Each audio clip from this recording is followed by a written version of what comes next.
Now for our daily segment on the US election. 39 days to go. The crowds at the election rallies are gaining strength. Doubts are being cast on the fairness of the election process. A fierce debate has ensued over peaceful transition of power. And Donald Trump has reiterated his offer to mediate in the India-China border standoff.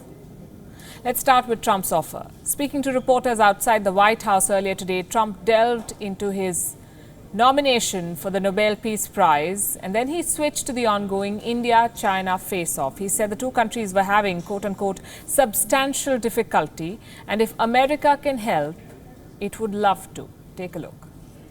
Well, it was an honor to be nominated for 2 Nobel Prizes, so that was an honor, and we'll see what's happening. I know that China now and India are having difficulty, and very, very substantial difficulty, and hopefully they'll be able to work that out. If we can help, we'd love to help. Mr. President, how did you feel about...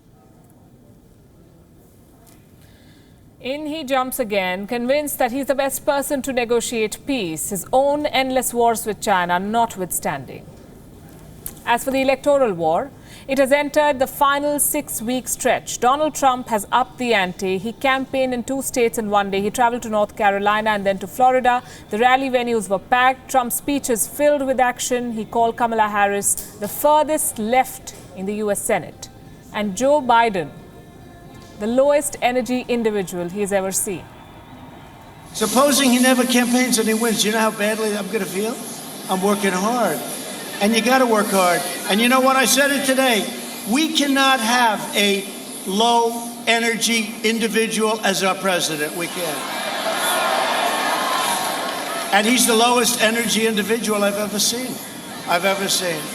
So we'll see what happens, but he's lighting up. Maybe he's going to be great at the debate. You know, he's been doing it for 47 years. Somebody said, oh, he won't do well at the debate. I said, I think you're wrong. He'll do fine. He's going to do fine. They'll give him a big shot or something, and he'll go out there. He'll have a lot of energy. He'll have energy. He'll be like Superman for about 15 minutes. Kamala. You know, Kamala is further left than Bernie. I didn't know that.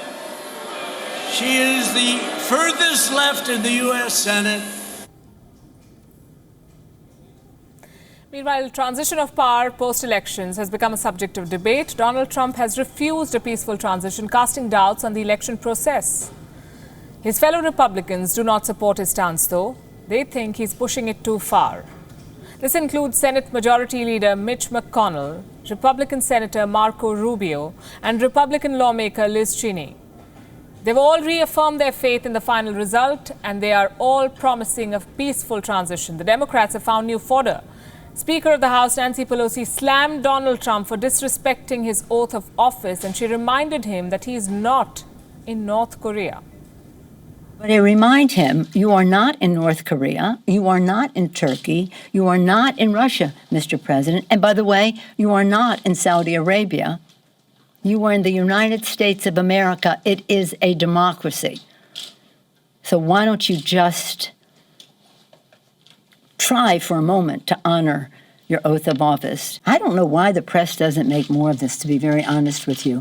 I mean, he says that people swallow Clorox, and we hear about it for the rest of our lives.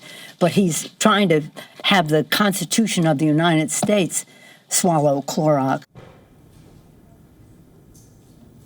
Speaking of the Constitution, Donald Trump went to pay his respects to Ruth Bader Ginsburg. The deceased Supreme Court Justice, First Lady Melania Trump, accompanied him. Both of them had their faces concealed in a mask as the couple emerged on the steps of the Supreme Court building. This is what happened.